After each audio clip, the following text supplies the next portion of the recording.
vous pouvez tourner dans 1 Corinthiens chapitre 2, mais je vais vous citer Thessaloniciens, où Paul dit « Nous rejetons les actions honteuses qui se font en secret. » Wow!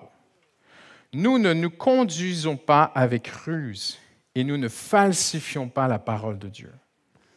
Au contraire, en faisant connaître clairement la vérité, nous nous recommandons à toute conscience d'homme devant Dieu. Et j'aimerais, en guise d'introduction ce soir, débuter avec 3 déclarations assez importantes. Je n'aurai pas le temps de toutes les expliquer, mais la meilleure façon de les expliquer, c'est de tout de suite passer à la vérité et à regarder ce qu'est la vérité. Tout d'abord, lorsqu'une grâce est enseignée, tout en cachant des vérités essentielles. Donc, écoutez bien ceci ce soir. Lorsqu'une grâce est enseignée, mais en cachant des vérités essentielles, l'enseignant se prouve comme un imposteur. Paul dit à Timothée, prêche toute la parole. Et on ne peut pas prêcher seulement une partie de la parole de Dieu. Et à un moment donné, si ce n'est pas encore arrivé dans votre vie, vous allez être confronté à des faux évangiles. Moi, j'étais jeune, j'avais 18 ans, je m'en souviendrai toute ma vie. À l'issue d'un culte, un ami à moi est venu vers moi et m'a dit « Christian, il faut que tu viennes avec nous. On remplit une voiture, on va faire 600-700 km. Il y a un réveil. » Et je le dis, comprenez-moi bien ce soir, je le dis vraiment avec amour, je ne le dis pas de façon accusatrice ou avec condescension. Mais il y a eu un faux réveil au Canada qui a été très, très connu partout dans le monde, qui s'appelle le Toronto Blessing. Et nous y étions dans les tout débuts, ça fait 30 ans. J'avais 18 ans, j'en ai 48, vous imaginez, ça fait déjà 30 ans cette histoire. Et je me souviens au début, on ne pouvait pas voir que c'était faux, parce que tout était comme ce soir. Il y avait des chants, il y avait des louanges, il y avait des enseignements, un pasteur venait devant, tout. Et à un moment donné, on a commencé à réaliser qu'il ne nous disait pas tout. Et toute la vérité n'était pas prêchée. Et ça m'amène à cette deuxième déclaration, très importante. Lorsqu'une grâce est idéalisée, l'enseignant se constitue en faussaire parce qu'il détourne l'auditoire de la connaissance de Christ au profit de cette même grâce. Paul dit aux Corinthiens, « J'ai décidé de ne connaître parmi vous rien d'autre. » Et même le mot, en fait, ici en grec, c'est « voir ». Je ne veux voir rien d'autre dans votre Église que Jésus-Christ et Jésus-Christ crucifié. Et ce qui s'était passé là-bas, on a mis beaucoup de temps à comprendre que c'était faux parce que tout semblait, en premier abord, d'une certaine façon, biblique. Il y avait des chants, il y avait des louanges, on s'avançait, on venait devant, on priait pour nous. Et à un moment donné, je ne me sentais pas bien. Je suis rentré chez moi, je me posais des questions, j'étais jeune, je n'avais pas encore fait de théologie. Et on a commencé à découvrir qu'il n'y avait pas vraiment de fausse doctrine en soi, mais tout l'accent était mis sur un idéal. On disait aux gens de ne plus prier, on disait aux gens de simplement dire « more ». Ça commençait comme ça. Dites plus, je veux juste plus de Dieu. Les gens disaient plus, et les pasteurs venaient prier pour eux. Et à un moment donné, j'étais avec mon ami, et le pasteur met sa main sur lui et essaie de le pousser, tu vois, pour qu'il tombe. Mais mon ami, c'est le genre de gars qui ne rigole pas avec ces choses-là. Donc le pasteur commence à le pousser pour qu'il tombe. Il attrape la main du pasteur. Et puis il dit « Si tu me pousses, je te pousse. » Bon, il faut respecter le pasteur quand même. Mais en fait, il y avait cet idéal de vivre du feeling avec Dieu. Et sur 3-4 heures de culte, il y avait seulement 10 à 15 minutes d'enseignement biblique.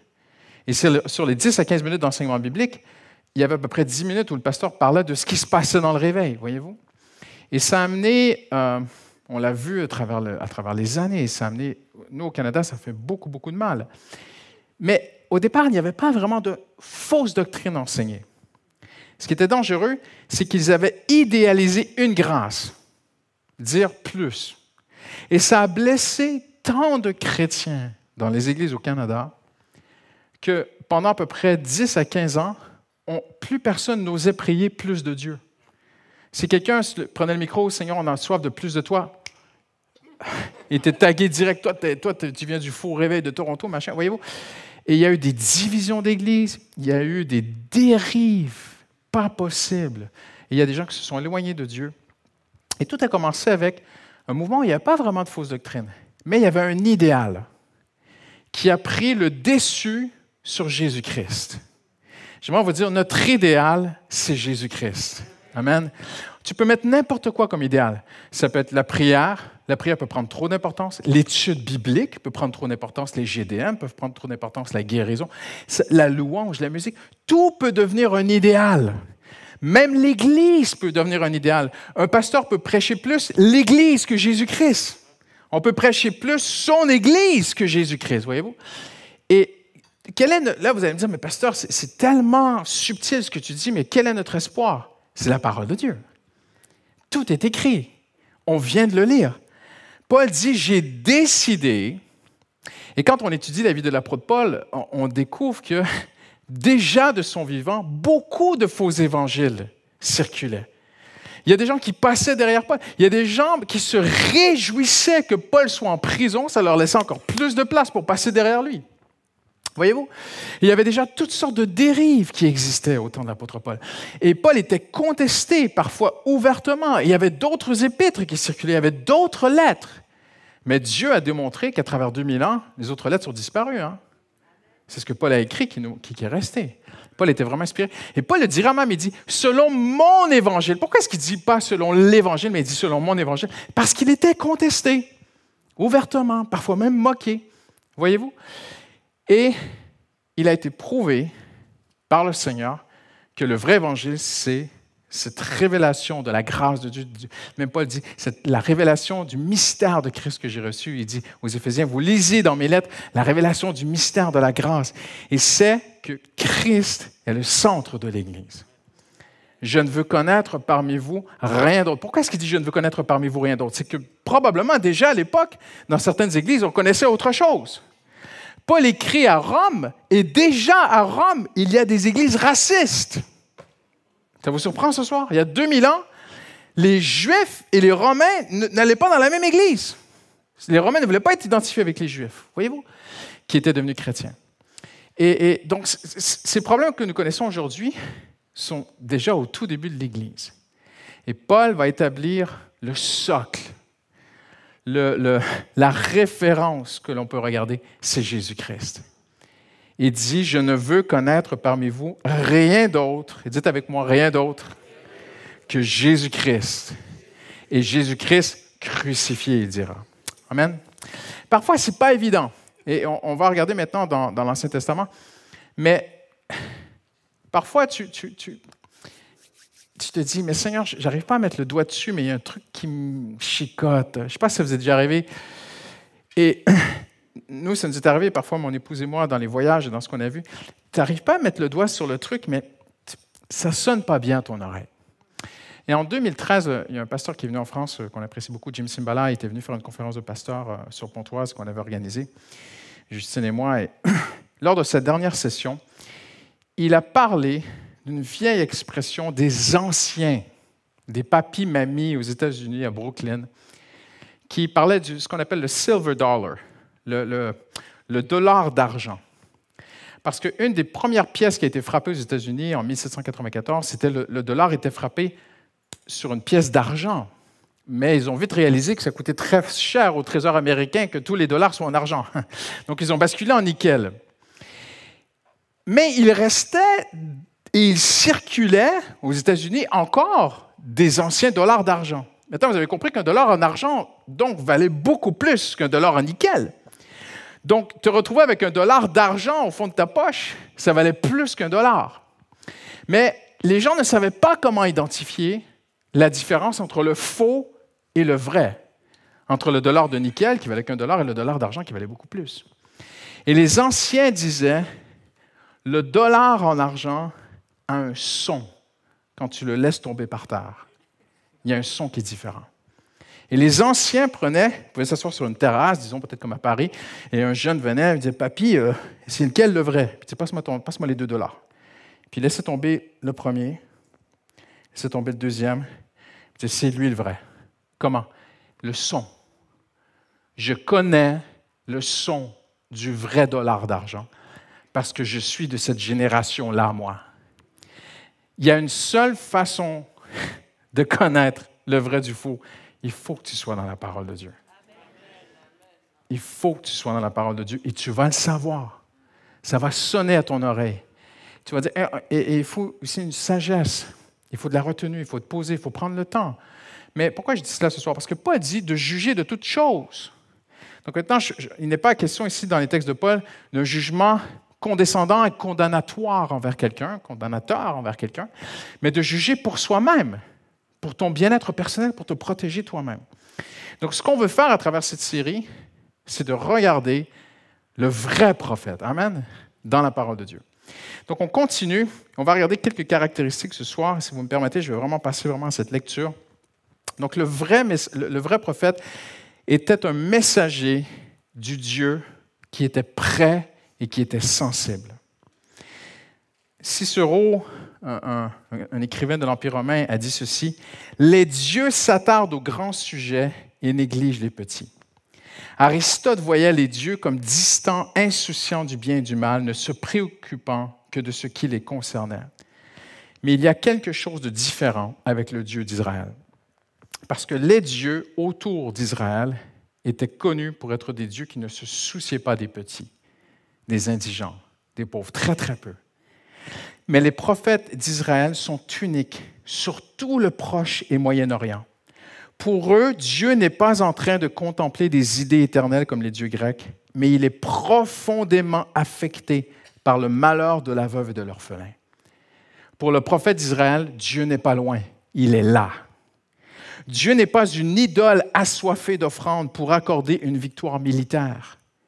Pour le prophète d'Israël, Dieu est le tendre père abandonné par ses propres enfants. Il est seul, mais il se lève, ce prophète. Et regardez ce que Dieu dit à Ézéchiel. « Quant à toi, fils d'homme, n'aie pas peur d'eux. N'aie pas peur de leur discours, même si tu as pour compagnie des ronces, des épines, et que tu habites parmi des scorpions. » Ça, c'était les faux prophètes. C'était même les chefs d'Israël qui étaient devenus tellement pécheurs. « N'aie pas peur de leur discours. Ne te laisse pas effrayer par eux, même si c'est une communauté de rebelles, dit le Seigneur. » Une autre caractéristique du vrai prophète, c'est qu'il contraste en ceci avec les faux prophètes. La menace de l'Éternel de détruire son propre peuple est tout à fait unique. Si vous n'avez lu que la Bible dans votre vie, vous découvrez que Dieu menace de détruire sa propre maison. Parce qu'on l'a vu ensemble dans les dernières semaines, je ne peux pas refaire tout ce qu'on a enseigné. Mais Dieu dit, je vais détruire mon temple, parce que ce n'est pas possible. Il y avait maintenant de la sorcellerie, des prostituées sacrées, il y avait des astartés, il y avait des serpents peints sur les murs, dans les pièces du temple et tout. Et Dieu dit, si vous ne revenez pas à moi, je vais détruire mon temple. Mais il faut comprendre quelque chose de très intéressant. C'est que ces prophéties allaient à l'encontre de tout ce qui se faisait à l'époque. Personne ne prophétisait ainsi. Pourquoi? Parce que la gloire des dieux dépendait de la gloire de leur peuple, de son temple, de ses cultes et de ses tombeaux.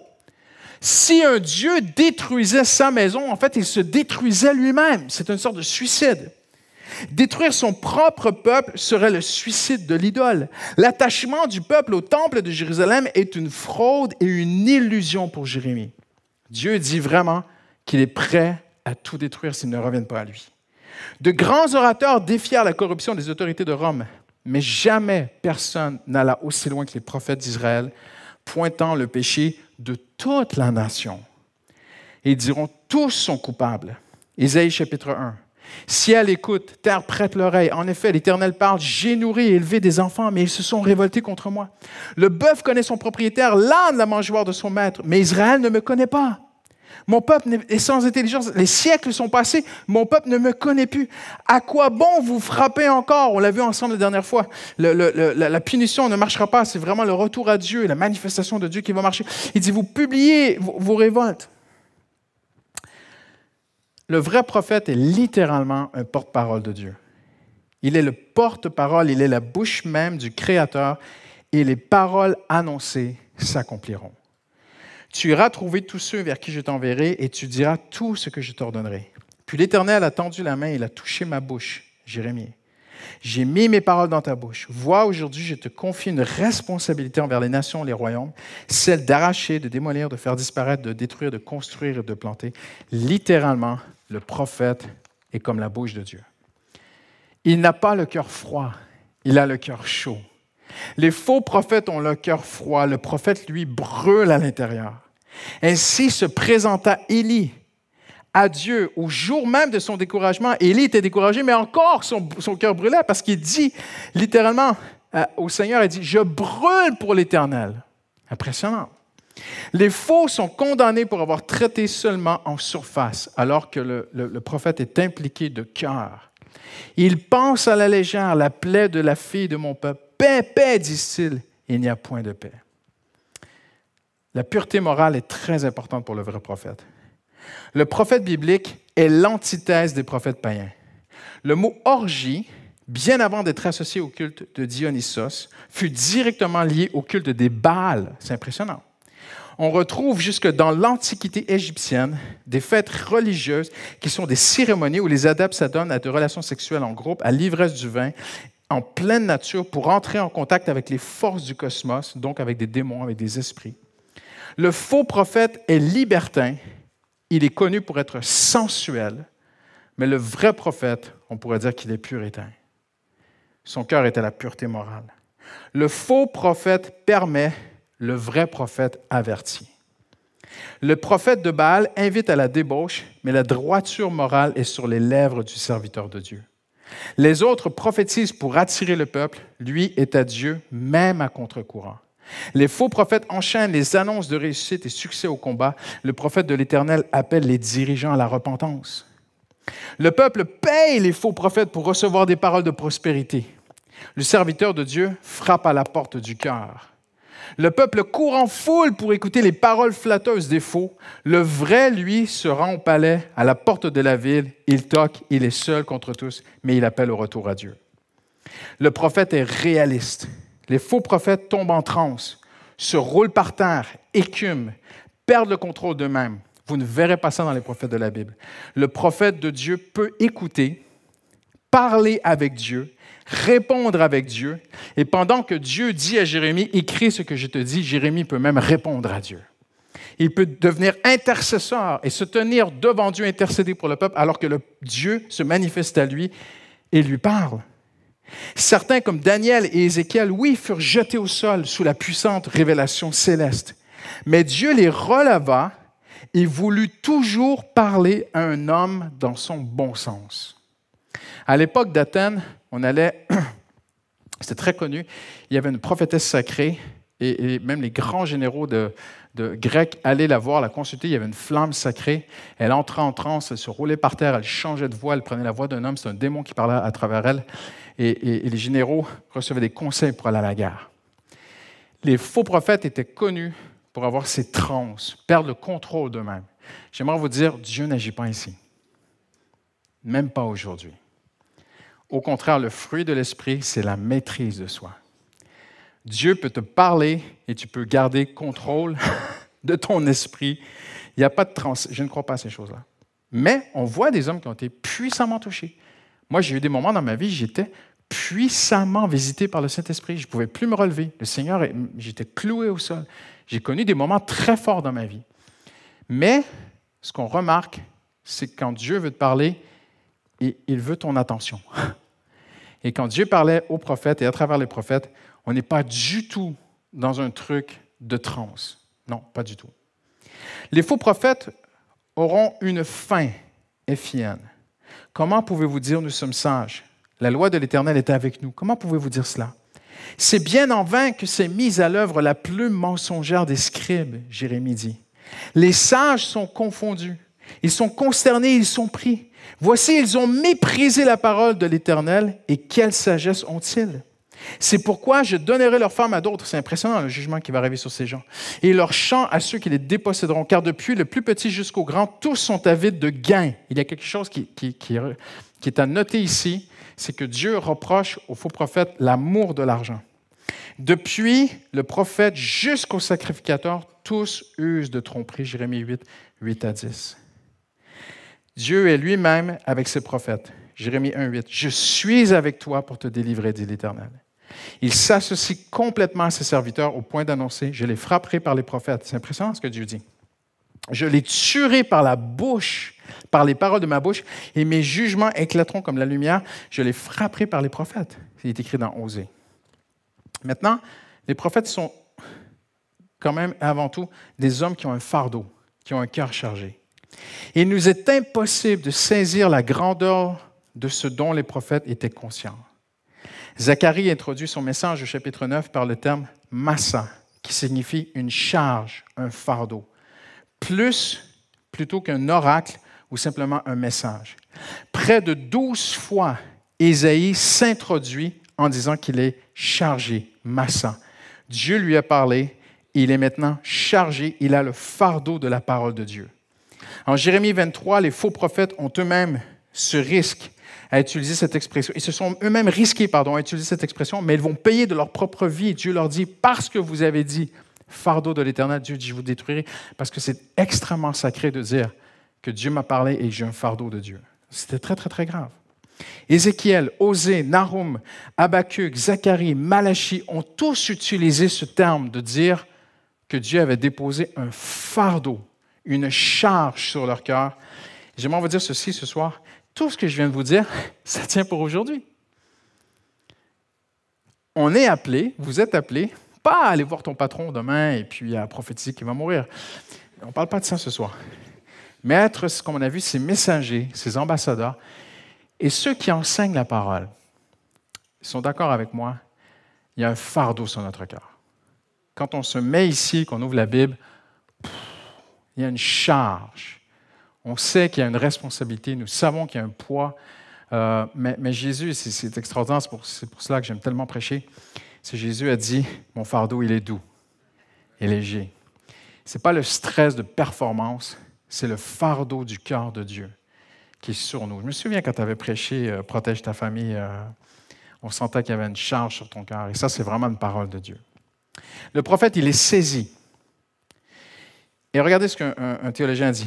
Il n'y a aucun des prophètes de l'Ancien Testament qui n'a pas reçu une telle certitude suite à une visitation de Dieu. Et cela d'une telle force, sans que tout son monde et son mode de vie en soient bouleversés. Les prophètes ont quitté leur job, ont quitté ce qu'ils faisaient pour se mettre à parler pour Dieu. Ses pensées et ses plans personnels furent renversés au point de transformer sa vue sur le monde et sur Israël. Une puissance impérative avait remplacé tout, l'obligeant à porter ce fardeau qui, jusqu'ici, n'avait jamais été considéré comme étant une possibilité. Dieu a bouleversé la vie de ces hommes.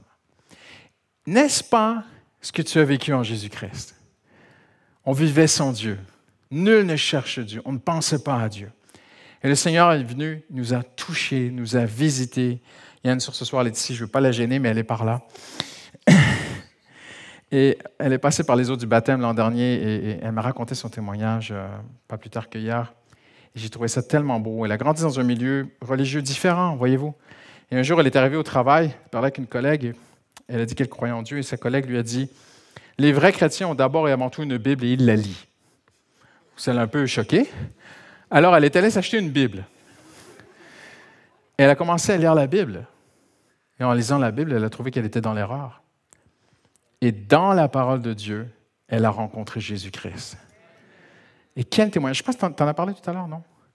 Et elle m'a dit, elle a appelé un membre de sa famille, puis elle lui a dit « Trouve-moi une bonne église dans Paris. » Et la personne lui a dit « Pose-toi pas de questions, il y en a plusieurs bonnes, bien sûr. Comprenez-moi bien ce soir, je ne veux pas être... Je connais des amis qui sont des pasteurs dans Paris, ils font un très, très beau travail.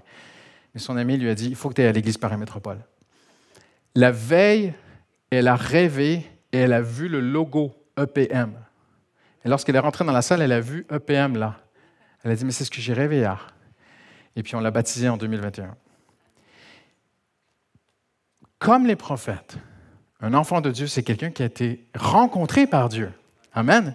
Dans son cœur, dans une grande simplicité. Mais ça a bouleversé ta vie. Ça a changé ta vie. Et tu ne vis plus comme avant, tu ne vis plus pour les mêmes choses. Maintenant, tu vis pour la gloire de Dieu. On a vu ensemble la semaine dernière le prophète Amos. Le prophète Amos, c'était un commerçant. Et Dieu l'a visité. Maintenant, Dieu les avait visités, eux, d'une façon vraiment toute particulière, parce que, bien sûr, beaucoup ont donné leur vie, donc ils avaient besoin d'une grâce peut-être supérieure que nous. Et ils avaient aussi la responsabilité, ils étaient des prophètes écrivains, donc ils devaient écrire ce que Dieu leur disait. Donc, ils vivaient des expériences vraiment surnaturelles avec Dieu.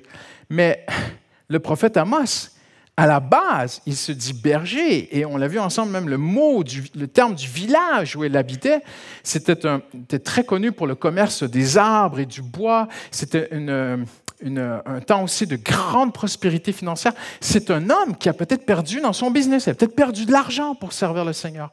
Et c'est la même chose pour les enfants de Dieu aujourd'hui. C'est le même évangile. Dieu est le même hier, aujourd'hui, éternellement. Et quand tu suis le Seigneur, parfois, tu vas perdre des choses, tu vas perdre des amis, tu vas perdre des relations, tu vas même peut-être perdre de l'argent pour la gloire de Dieu.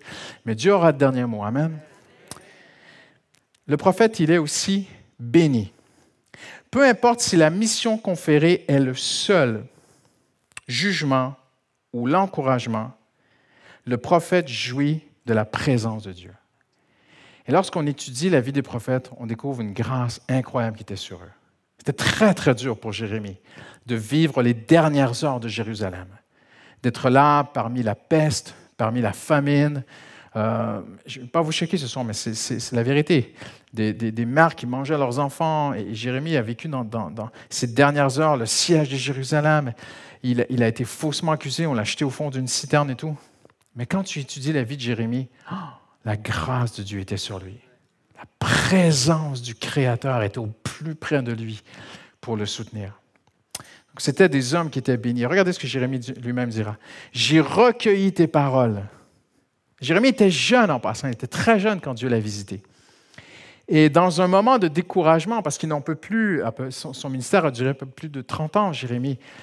Et cet homme, maintenant, peut-être à peu près mon âge, se retrouve accusé, sa famille est contre lui, on crache par terre quand on le voit passer sur la rue, il vit toutes sortes de choses vraiment très difficiles, on ne rentrera pas dans cela ce soir, on le fera plus dans le pôle formation. Mais Jérémie va arriver dans un moment d'un tel découragement qu'il va même dire à Dieu, « Tu m'as eu, tu m'as séduit par ta présence. » N'est-ce pas incroyable? Je ne te connaissais pas. Je veux le garer ce soir. Je vous explique les Écritures.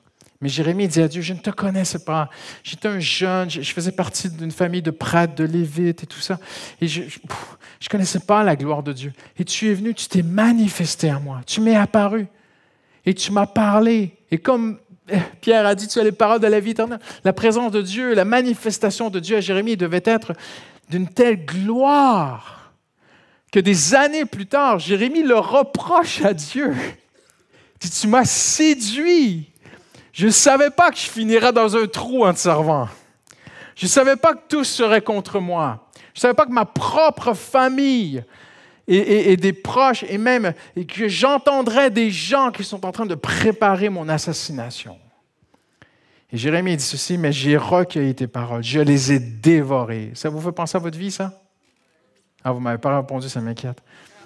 Moi, ça fait penser à ma vie. Hein? J'ai recueilli tes paroles, je les ai dévorées. Tes paroles ont fait la joie, alléluia, l'allégresse de mon cœur. Dieu se manifeste à moi, Dieu me parle dans l'intimité. Ton nom est évoqué sur moi, éternel Dieu des armées. Et c'est cela même que Jérémie va reprocher à Dieu. Il dit, c'est tellement difficile maintenant, mais tu m'as eu, Seigneur, au début. Et Dieu, vous savez ce que Dieu va lui répondre un peu plus tard? Il va lui dire, je vais comme ça à l'oreille ce soir parce que j'ai beaucoup étudié Jérémie dans ma vie. Dieu lui dit, si tu arrêtes de dire des choses qui ne veulent rien dire. Impressionnant. Hein? Dieu est quand même un peu sévère avec son serviteur. Il dit, si tu reviens à moi, moi te faisant revenir. Impressionnant comment Dieu l'aime. Et si tu te tiens devant moi, le Seigneur dit, je ferai de toi ma bouche. N'est-ce pas impressionnant? Et à un autre moment, Jérémie va encore se décourager. Et vous savez, Dieu va lui répondre avec ce classique que les anciens chrétiens connaissent très, très bien, où Dieu lui dira, Jérémie, il ne veut plus parler à Dieu. Découragé, je ne veux plus te parler, Seigneur. Quand tu me parles, tu me donnes des paroles à dire au peuple et après, ils veulent ma peau. Et Dieu dit à Jérémie, invoque-moi encore. Et vous connaissez le verset. Invoque-moi et je te répondrai. Je t'apprendrai de grandes choses, des choses cachées que tu ne connais pas. Ne te décourage pas. Demain, tu vas au bureau, tu vas au travail, tu vas travailler dans un monde qui est de plus en plus loin des valeurs de Dieu. Tu vas peut-être voir des gens gouverner des nations qui vont amener des peuples entiers très, très, très loin des valeurs de Dieu dans les prochains mois et dans les prochaines années. Mais invoque-moi, je te répondrai. Je t'apprendrai de grandes choses, des choses cachées que tu ne connais pas. Je suis le même hier, aujourd'hui, éternellement. Et si vous lisez la suite, c'est extraordinaire. Dieu annonce à Jérémie la nouvelle alliance qui va venir en Jésus-Christ. Jérémie, je t'annonce quelque chose que je n'ai jamais dit avant à personne, à aucun des prophètes. Écoute-moi, Jérémie. Tu vois tous ces gens qui sont loin de moi, je vais changer leur cœur. Je vais leur donner un cœur qui m'aime. Ils vont revenir à moi. Ils vont naturellement m'aimer. C'est pas beau, ça? Et Dieu dira aussi cela à Ézéchiel. Je continue. Vous êtes avec moi? Il doit quand même répondre de ses actes. En 1 Samuel 10, on trouve un prophète. Il a, et je vais sauter mes notes pour aller un petit peu plus vite, il a la mission de Dieu, et on voit que plus le Seigneur se manifeste de façon grandiose à un homme, plus il a une responsabilité. Certains ont parfois demandé pourquoi est-ce que Dieu a tué Ananias et Saphira. Mais ils vivaient dans des temps que nous ne connaissons pas. Il fallait vraiment du front pour mentir à Pierre en pleine face, l'apôtre Pierre. Son ombre guérissait des gens. Il y avait une gloire de Dieu sur cet homme et on lui ment, tu vois. Et là, non, là, on a franchi une ligne d'irrévérence devant Dieu. Et les prophètes de l'Ancien Testament, Dieu était quand même sévère avec eux parce qu'ils avaient vu Dieu se manifester à eux d'une façon que même toi et moi, on ne connaît pas ce soir. Et il y a ce prophète à qui Dieu dit, va là-bas, dis le message, rentre chez toi et ne parle à personne. Vous connaissez l'histoire. Je la simplifie ce soir pour aller un peu plus vite. Et un autre prophète entend parler de lui sur le chemin du retour et il dit, viens chez moi. Et il va chez lui. Quand il sort, un lion le tue. Tu dis, mais comment est-ce possible? N'avons-nous pas un Dieu de grâce, d'amour, de miséricorde? Oui, mais écoutez-moi bien ce soir, en terminant. Il y a des principes célestes, il y a des lois spirituelles auxquelles nous ne pouvons pas échapper. Il est écrit, quand Judas sortit, Satan entra en lui. Notez bien ce qui est écrit. Tu ne peux pas manger avec le Fils de Dieu, lui tourner le dos, prévoir le livrer, fermer ton cœur à Christ sans l'ouvrir au diable. Il n'y a pas de zone démilitarisée dans le monde spirituel. Il n'y a pas de no man's land, et encore moins de la la land. Tu es avec la lumière ou tu es avec les ténèbres. Et il est écrit, quand Judas sortit, Satan entra. Et quand le prophète ici, qui avait eu une telle gloire de Dieu dans sa vie, a décidé de ne pas obéir à Dieu, ce n'est pas que Dieu voulait le tuer, mais il est sorti du territoire de Dieu, il est sorti de la protection de Dieu, il s'est livré lui-même à la mort. Comprenez ce que je veux dire? Donc ces hommes avaient une grande responsabilité. Ils étaient visités par la parole, je l'ai déjà dit, mais je le redis ce soir, c'est très intéressant. Et j'aime beaucoup cette révélation que, en fait, en hébreu, il est écrit que la parole les visitait. Dans votre version, Louis II, il est écrit « La parole de Dieu s'adressa à moi ». Mais en hébreu, la façon que c'est écrit, c'est une personnification de la parole de Dieu. La parole me dit. Impressionnant, hein? C'est presque une répétition qui n'a pas lieu. Mais en hébreu, littéralement, une présence visitait les prophètes, une voix parlait aux prophètes, et la façon dont ils l'ont reporté dans leurs écrits en hébreu, c'est la parole de Dieu s'est manifestée à moi. Donc la parole de Dieu était personnifiée. C'est pour cela que Jean écrit, au commencement était la parole. Et plusieurs théologiens croient que dans le quotidien des Juifs, c'était une chose acquise, que la parole était personnifiée. Et voyez-vous, c'est beau de voir que ces hommes déjà dans l'Ancien Testament, moi, c'est ma conviction personnelle, c'est Jésus-Christ qui leur parlait. C'est lui la parole. Tout a été fait par lui, rien n'a été fait sans lui. N'est-ce pas impressionnant? Le prophète était aussi vraiment affecté. Et on va terminer bientôt ce soir. C'est fou, je n'arrive jamais à aller à la moitié de mes notes. Il y a un terme qui revient beaucoup en grec quand on étudie sur tous les prophètes, c'est le mot passion. Les Grecs étaient, les prophètes étaient des hommes de la passion de Dieu. Ils étaient passionnés pour Dieu. Ce terme signifie ils étaient affectés. Ils avaient cette affection. Ils éprouvent des émotions, ils désirent vivement, à travers tous les siècles, tous les prophètes. Cette vérité demeure, elle est toujours là, et c'est une des bases pour t'aider à voir le vrai du faux prophète, le vrai du faux enseignant. C'est qu'il y avait cette centralité du message des prophètes de l'Ancien Testament, le retour à Dieu, le retour à Dieu, le retour à Dieu. C'était leur pathos, en grec, c'était leur affection, c'était leur passion. Il est intimement lié à ce que Dieu lui partage. Il s'approprie ce que Dieu lui partage. Si Dieu est un feu consumant, le prophète brûle pour le Seigneur. Mon cœur gémit sur Moab. Il est écrit dans Ésaïe. Et je vais aller plus loin. Ce soir, je vais vraiment avancer. Certains furent tant affectés qu'ils se sont même découragés. On l'a vu ensemble sur Jérémie. Je vais terminer avec ceci. Le message du prophète ce soir. Qu'est-ce que les prophètes enseignaient? Vaste fut la portée et l'action des prophètes de l'Ancien Testament. Dieu ne les limita pas à rappeler son peuple seulement à lui. Ils ont été beaucoup plus loin. Ils ont annoncé l'ascension et la chute d'empires et de peuples, au pluriel. Ils avertirent de cataclysmes cosmiques et annoncèrent la fin du monde tel que nous le connaissons. Ésaïe dira « Je vais créer de nouveaux cieux et une nouvelle terre. On ne se rappellera plus des choses passées, elles ne reviendront plus à l'esprit. » Par eux, Dieu déploie ses attributs, son cœur, sa passion, son amour à travers les prophètes. Il annonce comment il va traiter son peuple, mais aussi tous les hommes. Les prophètes n'invitent pas au savoir, ils sensibilisent au retour sincère à Dieu, à se soucier de ce qui affecte Dieu.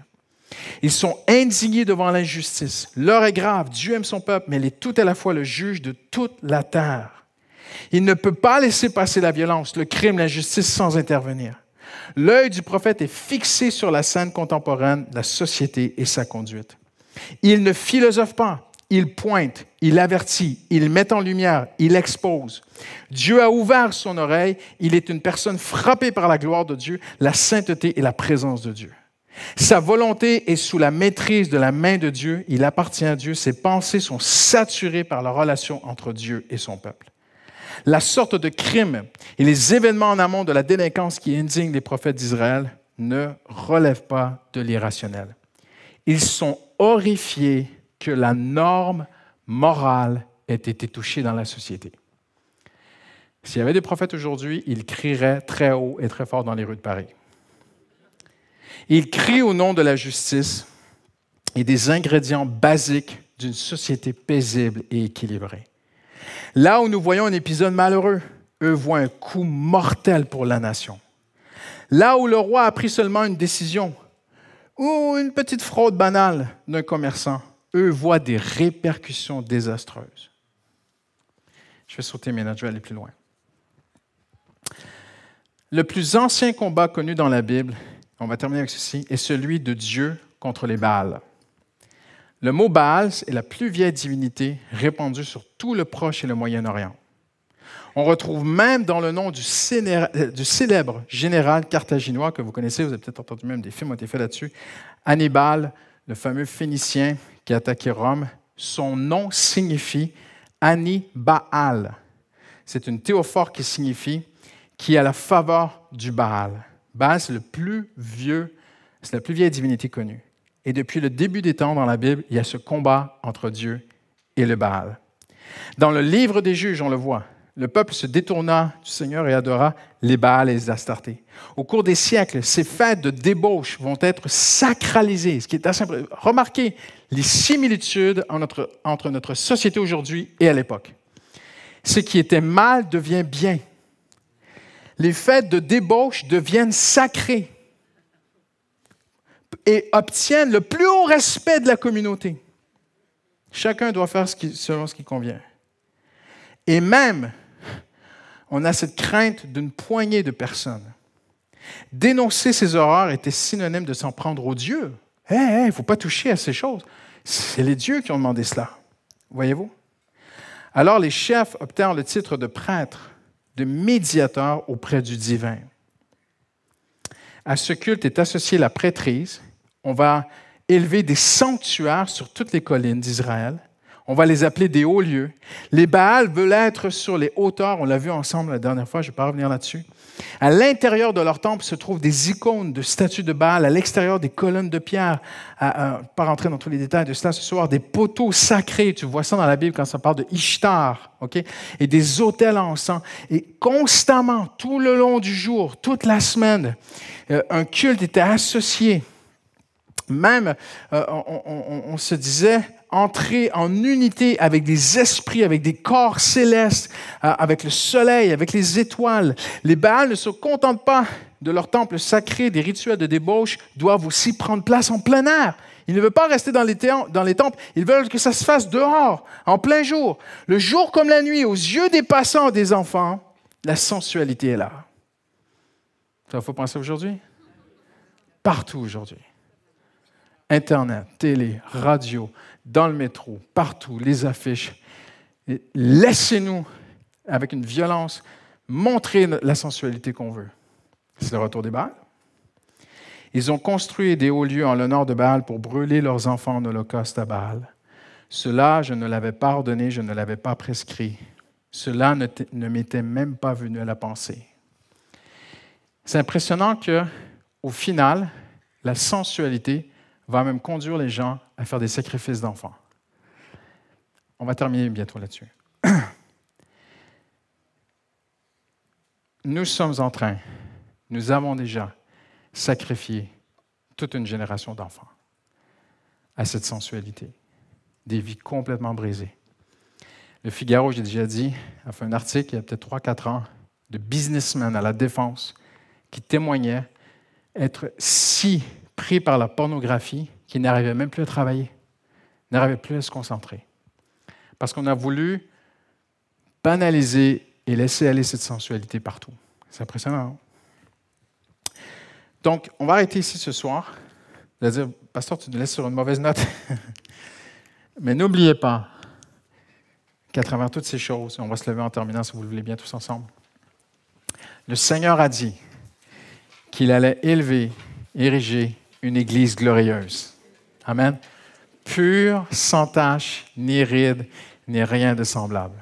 Et chacun de vous et moi, nous sommes des ambassadeurs. Amen. Des représentants de Jésus-Christ. Amen. De Jésus-Christ. Amen. De Jésus-Christ.